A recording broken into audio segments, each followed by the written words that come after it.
사랑하는 성도 여러분, 영혼이 잘 되고 범사가 잘 되고 강건하시기를 주 예수님의 이름으로 간절히 축원합니다.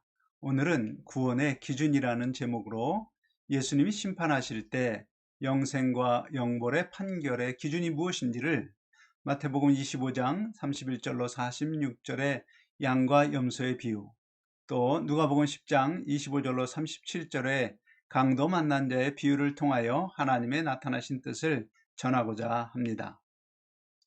구원에 대한 성경적 지식을 갖는 것은 매우 중요합니다. 구원은 사망의 길에서 생명의 길로 인생이 바뀌는 시작점이기 때문입니다. 또한 구원의 문제는 육체의 죽음 이후에 만나게 될 세상에서 영생과 영벌의 문제이기도 합니다. 먼저 양과 염소를 구분하시는 것처럼 모든 사람을 구분하여 심판하는 장면을 기록한 마태복음 25장 31절로 46절의 말씀을 분석하면서 그 의미를 살펴보겠습니다. 31절에 영광의 보좌에 앉으리니 라는 말씀으로 예수님이 재림하시는 왕으로 다스리는 천국에 관련된 것을 알 수 있습니다. 그런데 이 32절에 모든 민족을 그 앞에 모으고 각각 분별하기를 목자가 양과 염소를 분별하는 것 같이 하여 라는 말씀에 심판의 대상을 볼 수 있는데 그 대상이 모든 민족입니다. 따라서 성도만이 아니라 이 세상의 모든 사람이 대상임을 알 수 있습니다. 그리고 양으로 구분된 사람들에게 마태복음 25장 34절에 창세로부터 너희를 위하여 예비된 나라를 상속하라 하십니다.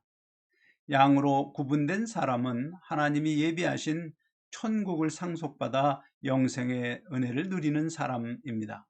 그리고 그러한 은혜를 베풀어 주시는 이유를 바로 마태복음 25장 40절에 너희가 여기 내 형제 중에 지극히 작은 자 하나에게 한 것이 곧 내게 한 것이니라 입니다. 물 한 잔이라도 예수님의 이름으로 예수님을 믿는 형제에게 주었다면 그들은 예수님을 영접한 의인으로 여기시는 말씀입니다. 사실 그런 의인이 될 수 있는 사람들은 성도이면서 동시에 믿음의 행함이 있는 사람들입니다. 그들에게 영생과 예비된 나라를 상속하는 은혜를 누리도록 베풀어 주십니다. 그런데 여기서 중요한 것이 하나 있습니다. 대접하는 행위와 대상을 함께 보아야 합니다. 로마 카톨릭은 세상의 어려운 사람을 대상으로 구제 사업을 주장합니다. 그런데 성경은 선행을 해야 할 대상을 내 형제 중에 지극히 작은 자로 설명합니다.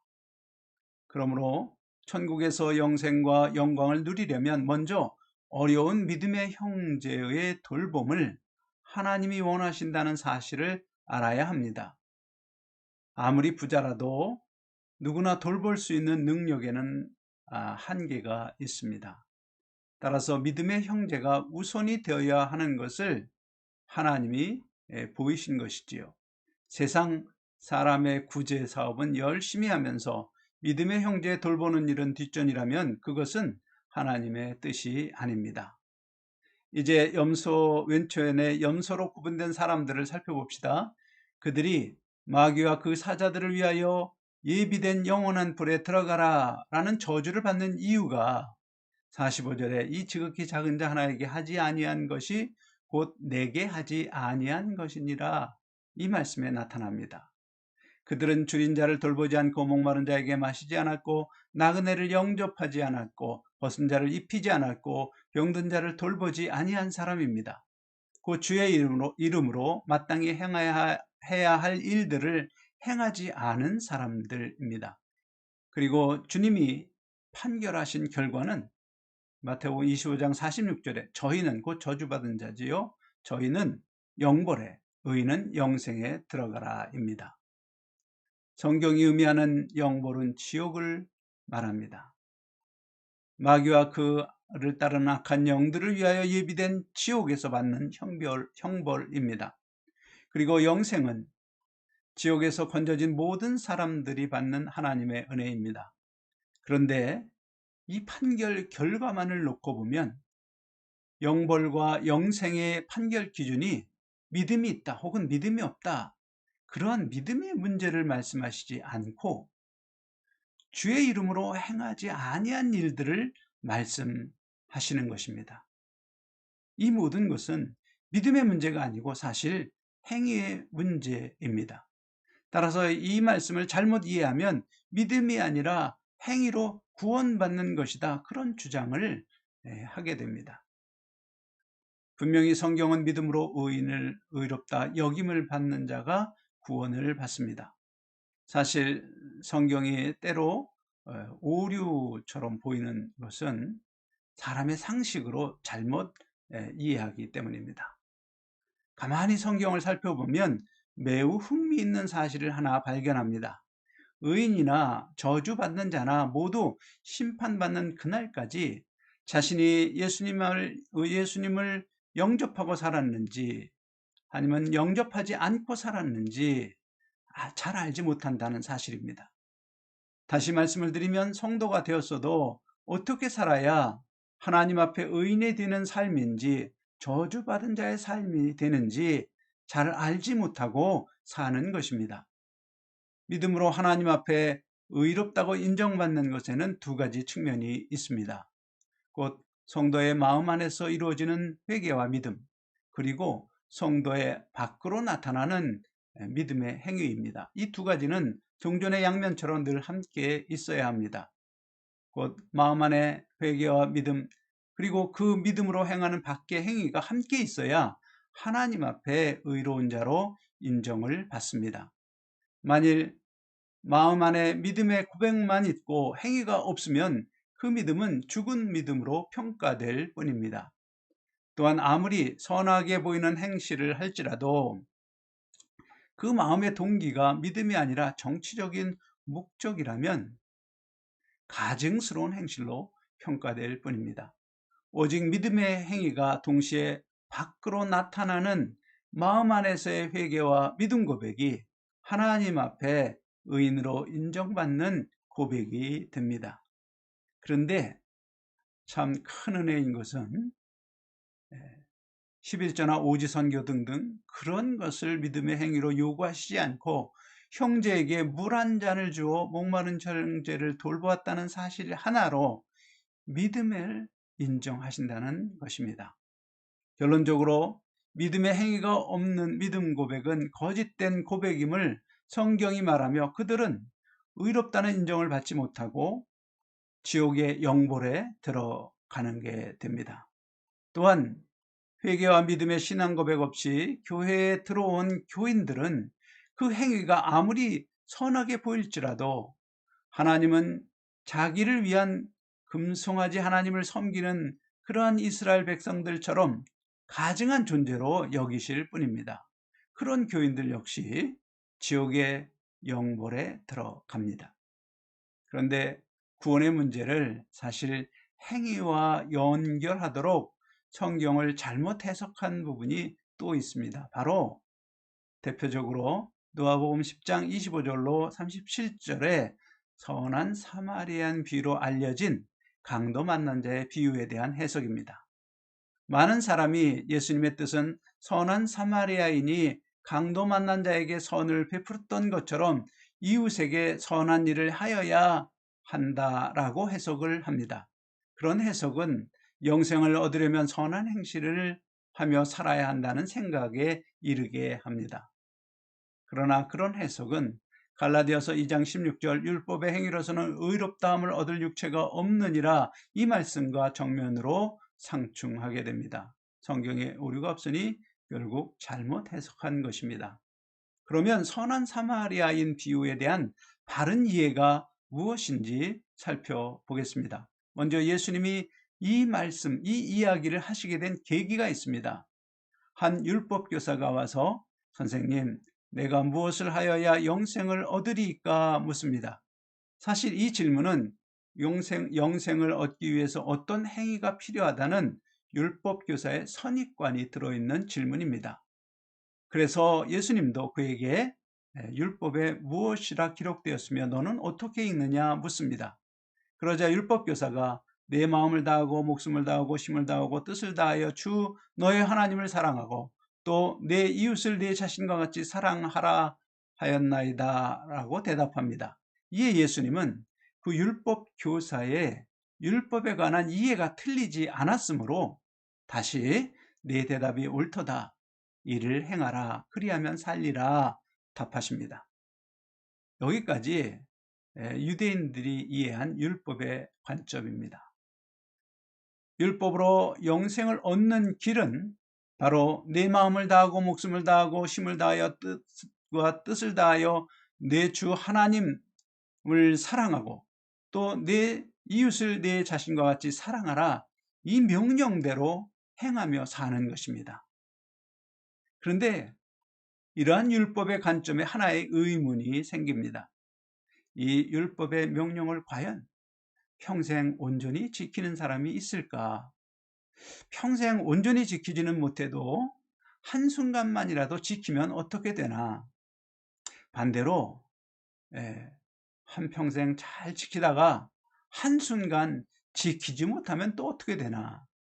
혹은 하나님은 사랑하지만 이웃을 사랑하지 아니하면 어떻게 되나? 반대로 이웃을 사랑하지만 하나님을 사랑하지 않으면 어떻게 되나? 등등 이 율법을 지키는 횟수와 시간 그리고 정도의 문제를 고려해 볼 때 영생을 얻는 그 기준이 아주 모호하게 됩니다. 더군다나 로마서 3장 20절 말씀 율법의 행위로는 그의 앞에 의롭다 하심을 얻을 육체가 없나니 율법으로는 죄를 깨달음이니라. 이 말씀은 사실상 율법을 지켜 영생을 얻을 자가 없는 것이라 진술하는 동시에 율법을 사람에게 주신 이유가 나는 죄인이다 라는 사실을 깨닫고 하나님 앞에 돌아오도록 하기 위함인 것을 보여줍니다. 그러므로 예수님은 율법에 대한 내 해석이 맞다.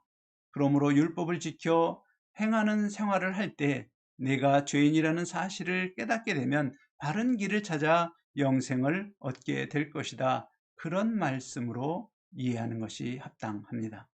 그런데 이 율법교사는 거기서 그냥 돌아간 게 아니라 한술 더 뜨는 질문을 합니다. 누가복음 10장 29절에 그 사람이 자기를 옳게 보이려고 예수께 여짜오되 그러면 내 이웃은 누구이니까 묻습니다. 이 물음에 대한 답으로 예수님이 선한 사마리아인 비유를 말씀하셨습니다. 간략하게 설명하면 한 사람이 예루살렘에서 여리고로 내려가는 길에 강도를 만나 거반 죽게 되어 길에 쓰러져 있습니다. 이때 세 사람이 지나갑니다. 제사장과 레위인과 사마리아인입니다. 제사장은 죄를 범한 사람들이 하나님 앞에 제사를 드릴 때 연락되도록 돕는 사람입니다. 그런데 그런 사람이 강도 만난 자를 피하여 갔습니다. 그리고 레위인은 하나님의 일을 하도록 하기 위하여 하나님이 택하신 사람들이지만 레위인 역시 강도 만난 자를 피하여 갔습니다. 그런데 사마리아인은 피하여 가지 않고 그 강도 만난 자를 돌보아 주었다는 이야기입니다. 그런 비유의 말씀을 마치시고 예수님은 그 율법교사에게 다시 질문합니다. 내 생각에는 이 세 사람 중에 누가 강도 만난 자의 이웃이 되겠느냐? 이 질문이 매우 중요합니다. 왜냐하면 처음에 율법교사가 예수님께 질문하기를 내 이웃이 누구니까? 라고 했기 때문입니다. 율법교사의 질문과 예수님의 질문 사이의 상관관계를 보면 예수님은 이 율법교사를 비유 속에 이웃의 도움이 필요한 강도 만난 자로 여기시고 있음을 알 수 있습니다. 율법교사가 자비를 베푼 자니다 라고 대답합니다. 곧 강도 만난 자의 이웃은 자비를 베푼 선한 사마리아인입니다. 그렇게 대답하자 곧바로 예수님은 가서 너도 이와 같이 하라 하셨습니다. 곧 강도 만난 자의 참 이웃이 사마리아인이므로 예수님의 참 뜻은 율법교사야 너는 이웃의 도움이 필요한 강도 만난 자란다. 강도 만난 자가 선한 사마리아인을 만나서 생명의 구원을 받은 것처럼 너도 선한 사마리아인을 만나라. 그렇게 해석이 되는 말씀입니다. 그러면 강도 만난 자를 치유하고 돌봐준 선한 사마리아인은 현실 속에 누구를 의미하는 것일까요? 바로 예수님입니다. 비유의 말씀과 현실의 사이에 상관관계를 가지고 억지로 끼워 맞춘 그런 해석이 아닙니다. 당시에 예수님에 관한 유대인의 시각을 알 수 있는 말씀이 있습니다. 요한복음 8장 48절에 유대인들이 대답하여 가로되 우리가 너를 사마리아 사람이라 또는 귀신 들렸다 하는 말이 옳지 아니하냐. 이 말씀은 유대인들이 예수님을 멸시한 말입니다. 그리고 이 율법교사는 바로 예수님을 사마리아 사람이라 멸시했던 그 유대인 중에 한 사람입니다. 따라서 예수님의 참뜻은 나를 사마리아 사람이라 부르며 멸시하는 율법교사야, 율법의 행위로는 결코 영생을 얻을 수 없단다. 내가 율법의 행위를 일평생 다 지켜 행할 수 없기 때문이다. 내가 지켜 행하지 못할 때 내 양심은 내가 죄인임을 가리킬 것이다. 영생을 얻으려면 죄인을 부르러 이 세상에 온 나 예수, 내가 사마리아 사람이라 부르며 멸시하는 너의 참 이웃인 나 예수를 만나야 한다. 그러면 강도 만난 자와 같이 인생의 길에서 피 흘려 고반 죽게 된 너를 내가 돌봐줄 때 내가 영생을 누리게 될 것이다. 그런 의미의 말씀입니다. 사실 당시의 율법교사는 사회적으로 존경받는 신분이지만 그들은 백성들의 원망을 받는 사람들이 되었습니다. 왜 원망을 받는가?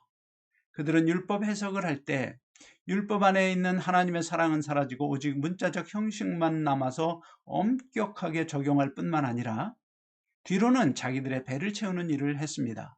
가령 제사장과 한 통속으로 흠이 없는 짐승을 집에서 가지고 오면 흠이 있다고 판정하고 성전에서 파는 짐승은 흠이 있어도 없는 것으로 판정을 하니까 할 수 없이 성전에서 장사꾼들에게 비싼 값으로 짐승을 사서 제사를 드려야 하는 이스라엘 백성들의 원성이 자자했습니다. 사랑과 존경을 받아야 할 사람들이 미움과 원성을 사는 것은 예수님의 영적 시각으로 볼 때 마치 예루살렘에서 여리고로 내려가다가 강도 만나 피를 흘리며 고반 죽게 된 자의 모습입니다. 성경을 좀 더 깊이 보면 예루살렘은 하나님의 성전이 있는 곳입니다. 그리고 여리고는 저주받은 성읍입니다. 따라서 예루살렘을 떠나 여리고로 가는 강도 만난 자는 마땅히 하나님을 섬기는 생활을 하여야 하는 성도가 하나님을 떠나서 저주받은 세상에 속한 자로 다시 돌아가는 생활을 영적으로 상징하고 있습니다.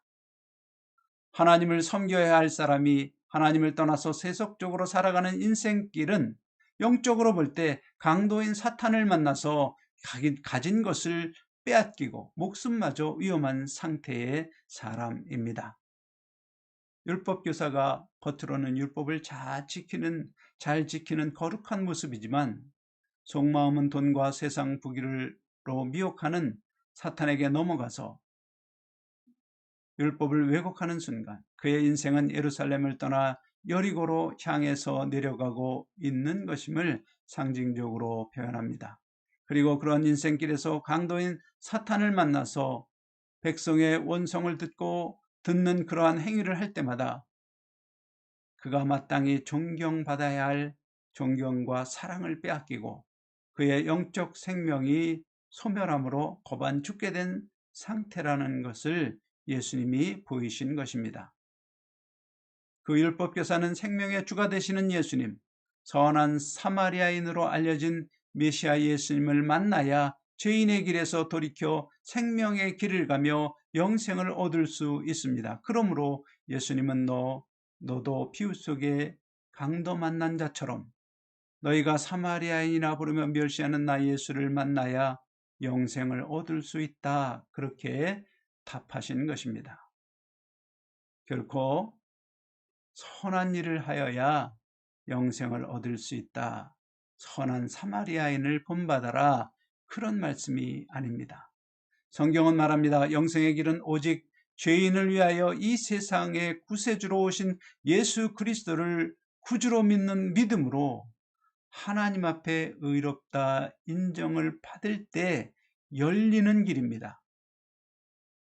선한 행실로 열리는 길이 아닙니다.